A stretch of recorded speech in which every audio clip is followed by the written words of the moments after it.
But Madison is Deirdre's best friend, Nancy, Beth said. If she found the doll, she would have told Deirdre. Unless Madison didn't want to tell her, Nancy said. Let's go to Madison's house and ask her some questions. Anyone know where she lives? She lives in that big blue house on 8th Street, Beth said. But I don't know how to get there from here. Piece of cake, George said. With a few clicks of the mouse she found a site called Map Search. In a few seconds a map of River Heights was on the screen. 8th Street is only 4 blocks away, Nancy said. We're allowed to walk there as long as we are together, Beth said, repeating their rules. George printed the map. See, she said, there isn't anything you can't find on the computer. The girls asked Hannah's permission to go. Then they followed the map to the Folly house. Once there, Nancy rang the doorbell. Madison looked surprised when she opened the door. Hi, Madison said. What's up? Madison, did you find Hollywood Heather in your orange duffel bag? Nancy asked. Madison's eyes opened wide. She stepped outside and shut the front door behind her. No way, she said. Okay, Nancy said slowly. Then did you lose a button? She pulled the orange button out of the pocket. Madison stared at it and said, Maybe, so what? We think Marshmallow the cat knocked Hollywood Heather off the windowsill, Nancy explained. And since your bag was right under the window, accidents happen. Bess finished. Madison stared at the girls. It was an accident, she finally said. I found the doll in my bag when we were searching the room. I was going to tell Deirdre, but she seemed so mad.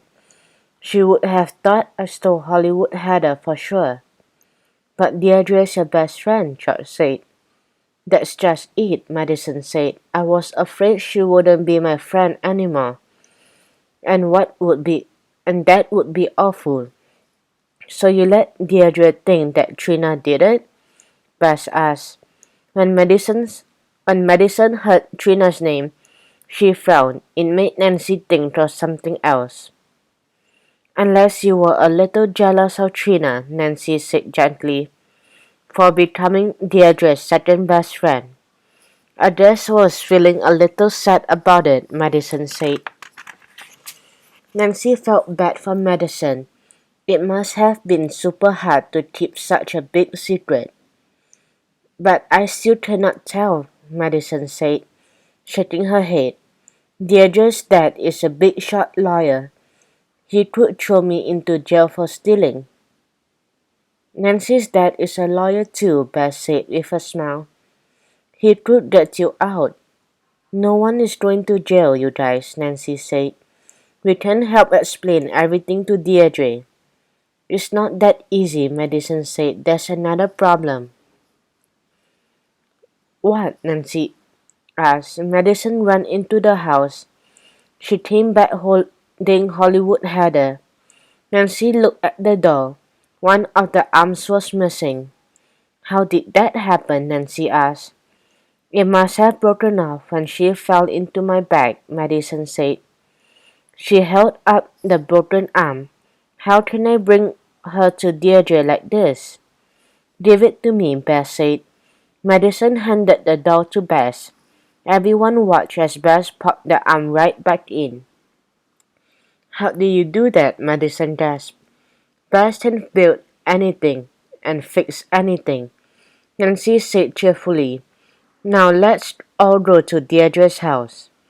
Deirdre lived around the corner from Madison.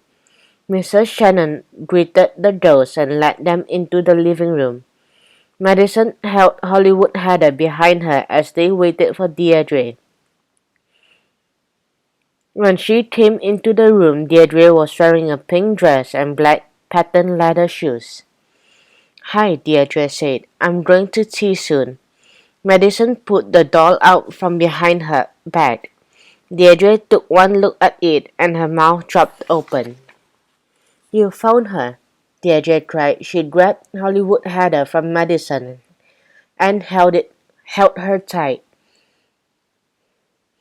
Where was she? I, I, Madison started to say. It's okay, Madison, Nancy whispered. Madison took a deep breath. Hollywood Heather fell into my bag, she blurted. I didn't tell you because I thought you'd think I took her on purpose. Deirdre stared at Madison, but then she smiled. So that's why you've been too busy for me, Deirdre said. Thanks for telling me the truth, Madison. So you're not mad? Madison asked. I'm just happy you're still my friend, Deirdre said. Ever since Hollywood Heather went missing, you've been running away from me. I thought I did something wrong. Sorry, Madison said, but if it weren't for Nancy, I probably wouldn't have had the courage to say anything. I knew Nancy would find Hollywood Heather, Deirdre said. You mean Nancy, Bess, and George, Nancy said. Deirdre hugged Hollywood Heather. Now I can take Hollywood Heather to tea with me, she said, just like my dad said I should. Then she looked up and said, Why don't you all come to tea? There'll be sandwiches and little cakes and minty tea. I love little cakes, George said, and big cakes, Bess said, licking her lips. It sounded good to Nancy too, but she wanted Deirdre and Madison to fix up their friendship together. Thanks, Deirdre, Nancy said, but we have to go home. I know, Madison said. She turned to Deirdre and smiled. Let's ask Trina to come with us. She is our second best friend. Okay, Deirdre said. And guess what? What? Everyone asked at the same time. There is a city ghost doll called Indianapolis Ivy, Deirdre said. So I was wrong and Trina was right. Deirdre and Madison walked Nancy, Bess, and George to the door. As the three friends left the house, Madison called after them. You guys should solve more mysteries. You're great at it. Walking down Acorn Street, Nancy thought about what Madison said. Maybe she was right. You guys, Nancy said. Maybe we should solve more mysteries. Bess, George, and George stopped walking. You mean like a team? George asked. Like a club, Nancy said excitedly. We can meet in my room to talk about our cases, and we can put all our clues in my desk drawer just like we did for this case. And I can write everything on your computer, George said, her dark eyes flashing. That was awesome. Bess gave a little excited hop. And I can fix whatever breaks, she said, and build some neat spy gadgets too. Nancy smiled. Their new detective club was sounding better and better, but one thing was missing. Something very important. We need a name, Nancy said. How about the Mystery Girls? Too old-fashioned, George admitted. How about Taste Crackers? Which sound like a crunchy snack, Nancy giggled. Let's see, Bess said. She twirled a lock of her hair as she thought. What about the Clue Gang? Nancy said. Something that rhymes might be nice. Like what? George asked. Like the clue.